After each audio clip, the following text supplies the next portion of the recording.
Hi, I'm Jonathan. I've been teaching Vectorworks for over 30 years now. So I'm working through on my website. I've got a guide to productivity, and I have to make some movies relative to walls. So I thought tonight what I'll do is I'll just have a little play and I'll start to look at using walls, look at what walls are made of, and so on. So I'm going to start just by getting rid of all of this information here and start by drawing my walls again. So the wall tool is stored here. This is my wall tool. And if we look at it carefully, we've got some settings that we need to go through. So one of the most important settings is here where there's a component. Now Vectorworks 2026 has to have components in the walls. There's no choice about this. You just have to have them. In previous versions, you could create a wall without any components at all. But in 2026 forward, you're going to have to create at least one component. Now you'll notice here that the delete key is removed, and that's to stop you deleting this very last component. When you create a component, you can give it a name. So for example, I could make this the studs or the framing. Framing is often a word I use, framing. I can choose a material. Now the reason for choosing a material is that it would allow you later on to calculate the volume of that material. You'd be able to calculate how much insulation's in there, all sorts of stuff. So I'm going to look for framing. I think there's timber framing in here. Wood framing, one of these ones has got 50 millimeter by framing. It's insulated. So it's actually made up of several materials. It's made up of the structural part, the wall. So let's just select that one. And you can see it's got insulation in it, and the thickness is 150, and it's relative to the parts, stories if I've got them in this file. Now, one of the really important things here is to look at the bottom and the top. So I'm going to leave this component the way it is, but I want to have a look here at my insertion options because it's really important here for us to understand what top bound really means. Top bound means where is the top of the wall bound to. So let's just draw a short wall. I've got my wall tool here. There's my wall tool. I've got it drawing on the left side. I'm using my core component, and I'm using the rectangular mode. So I can just draw a rectangular mode like that. Let's have a look at this in 3D. Now it's gone dark, and that's probably part of the class I've used, or it's part of something that I've done. So I'm just going to put everything on the none class, but I'm going to need to go back and check my insertion options, have a look at it. But first of all, my top bound. My top bound is actually my layer elevation, which is the ground. So just remember, I'm looking at the ground at the moment in relation to which is my layer elevation. If I choose my wall layer height, the walls have all jumped up in the air because this top offset is relative to my wall layer height. So let's have a look at my layer height. I've lost my attributes, my navigation palette. So let's go back to this. Let's go window, palettes. I've lost my navigation palette. Where's it gone? Here. So what I need to do is I need to have a look at my settings for my layers, because this layer wall height here is controlling the height of my wall. So if I then have a wall which is, let's just go and select this wall. So I've got the wall selected. There's my wall. Now let's edit that story. So the layer wall height is 3 meters or 3,000 millimeters. And then you say, okay, my top bound is my wall layer height. So that's 3 meters straight away. Oh, and then we've got a top offset of 3 meters on top of that. So 10 feet. So we've got a 10-foot layer wall height, 3 meters or 10 feet. Then we add to that another 10 feet for my wall offset. So now my wall's twice as high as it should be. So what do we do about that? The easy way to do it is to select these walls, make sure I got them all selected, and just turn off the top offset or make the top offset 0, because now it's 0 millimeters relative to my layer wall height. So why is that important? If we go back to this layer wall height and we change the layer wall height to, let's make it 9 feet, which is about 2,700 millimeters, the walls have all gone down. They've actually just dropped down. You can see here, their height has just lost nearly 50 millimeters. If we go back and we edit that and we make this 12 feet, which is 3.6 meters, see the walls just changed. So you can see that it happens straight away. So one of the tricks with Vectorworks, just for using Vectorworks simply, is to just have the layer wall height set to the correct height for your walls. It makes it really easy to do that. So those are my walls. Let's get back to my wall settings. So I can just select all my walls. I often use this to select walls, which is the select similar tool. Click on a wall, it just selects all my walls, makes it really quick. So I'm going to go back and have a look at my components. Here they are here. So I can deal with them all the same. Let's have a look at my wall components. Let's edit that. So we've got this wood framing. There's my left pen, there's my right pen.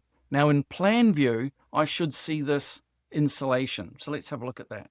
Because this is one of the important things about Vectorworks, and that is that you've got this ability to see the wall and to see the components that are created. If we add additional components, so let's add some. So we're going to add an air gap to our wall.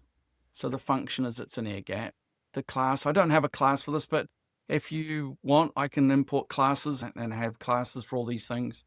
Thickness, 20 millimeters or about an inch. The texture is it's an air gap. I think there's one here for air. There's a component airspace, that'll do. And I want that to be on the outside. And then I'm going to add some weatherboards siding. And the siding is about 36 millimeters thick. And I can choose a material. Let's see, there must be a siding here. Siding, that'll do. And okay to that. So you can see I've got my siding. So it goes siding on the very outside. Then I've got my air gap. Then I've got my framing. And we're going to create a new one here, which is my drywall or my lining. I'm not going to put on a class. Let's find this one called gypsum. GYP, gypsum. There's a gypsum board. Its thickness is about 1/2 inch, 12 millimeters.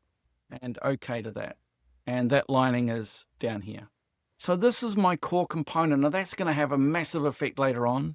So let's have a look at that. And now you can see they're all my components. Now, I do need to rejoin my walls because I've added all these components to them. And you'll notice that as I join my walls to a corner, they all look much nicer. Now, one of the questions that's come up from several people is that the walls won't display nicely. I've got a lot of landscapers that use Vectorworks. And when they draw a wall, quite often they have a wall which they don't like the look of. So there it is, you can see that color in there. But if we set that wall height, so the top offset is just 200 millimeters, 8 inches. You'll notice I've lost my colors. Now the same thing will happen here. If we change the height of that to 200, I've lost the color of my wall. I've lost all of those components from my wall. And the reason for that is because the wall is not high enough. Let's just have a look in 3D. So there it is in 3D. You can see it's just a low wall. Now what the Vectorworks have done in 2026 is that they've changed the walls. Vectorworks always used the components to present the 2D version of Vectorworks. And that's no longer the case. What's happening now is that Vectorworks use the 3D version of the wall to decide whether to display the top of the wall, that is the looking from above, or whether a slice through the wall. So let's change the offset here to 0 so I can see all that stuff back again. So that's my wall. I need to look at my layers again. So in our layers, we have the ability, we've looked at the layer wall height, but we also have a cut plane elevation. Now, if the wall goes through the cut plane, you will see those components. If the wall is above the cut plane, you won't see them. And if the wall is below the cut plane, you won't see them either. So that's something that's really quite useful to know that you've got this ability. So what do we do with these walls here? So a lot of my landscape clients, they draw these short walls, but they also want them to display with the graphic. What we then change is here, we change the cut plane elevation to about 6 inches, and now we can see through. So the walls have this ability to change the cut plane elevation so that we can see that graphic, or we can have them above or below. So let's just move that one in 3D. We'll move it up by about 4 feet and see what happens. And you'll see not only did we lose the graphics, but it became a see-through wall. Bottom offset 0. So there we are, top offset 0 as well. So that's just one of the tricks now with the walls that we can play with that stuff. So that's really about getting started with walls. When we start with walls, we have the ability, I'm going to just delete everything now. Let's select all my walls, delete those as well, and delete my section. So when we select a wall, we've got the ability to draw on the left side, draw on the center line, draw on the right control line or somewhere else, and we can determine where this is. Now we can use the overall wall when we join, or we can use a core component. Now in the previous wall, I showed you a component. I made one part of it, the framing I called it. One of the things we can do with walls is if we have wall styles, we can grab hold of those walls from another file, from a library, we can import those. Let me show you something that comes up really often. Down the bottom, a component of this wall is using a story bound that does not exist. This is something that comes up really frequently. When we have a look, maybe it looks all right, but there are parts of this wall that are not showing correctly. For example, there should be a story setting for that. Now, we haven't got time to go into stories. Back to top plan view. Now, what I would like to do is to have a look at the settings for this. Let's have a look at my style, edit my style. Notice that my framing has a tick. Now, it has a tick because this is now the core of my wall. The core of the wall is special.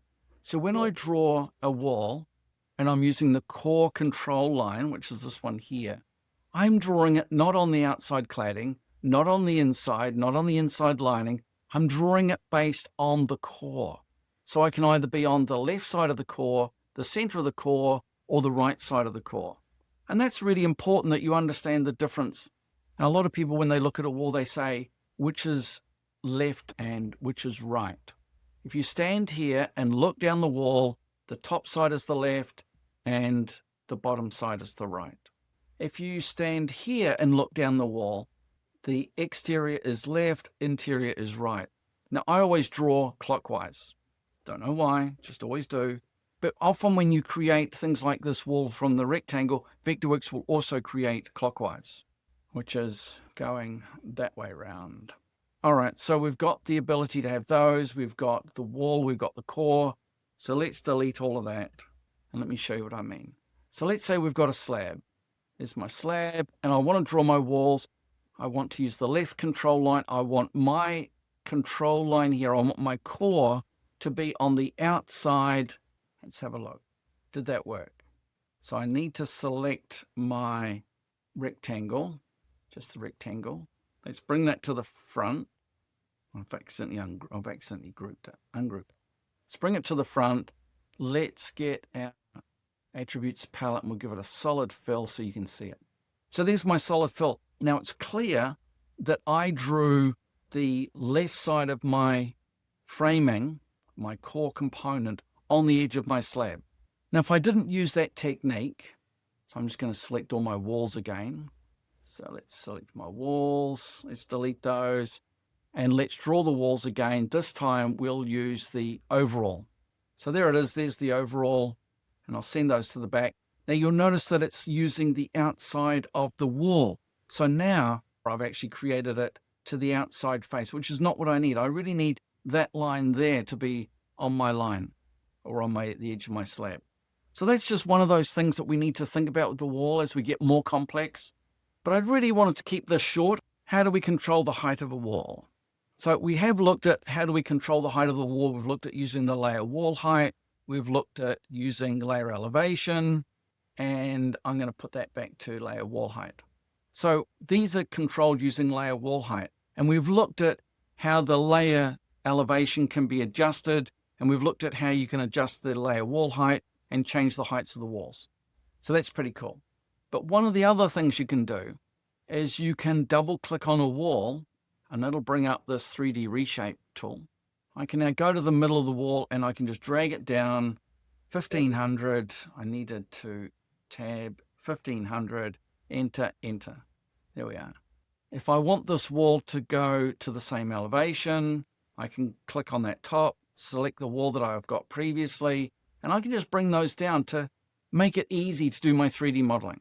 If you grab hold of the end handle, you can slope your walls. So if you need sloped walls, you can make them sloping. If you need to control the height of the wall, you can select it, you can drag it up and down. And if you've got any comments for me, please drop me a comment, send me a direct message. Oh, that was one thing I did want to cover. I wanted to cover my website. I've been teaching Vectorworks for over 30 years, and I've developed a huge range of training material. I used to write the Vectorworks manuals for the longest time. If you would like to get access to my To my training materials, I'd really love it if you joined my community. Here it is here. In this community, I meet on a regular basis. There it is there. It's the Vectorworks Training School. And I meet people on a regular basis. Love to see you there. Try out the free trial. This, what I'm working on at the moment, what I talked to you about, what I was going through, was this course called Productivity. And I was just starting to do some work on walls, and I just thought I'd show you guys what I've been working on. So thanks a lot for watching.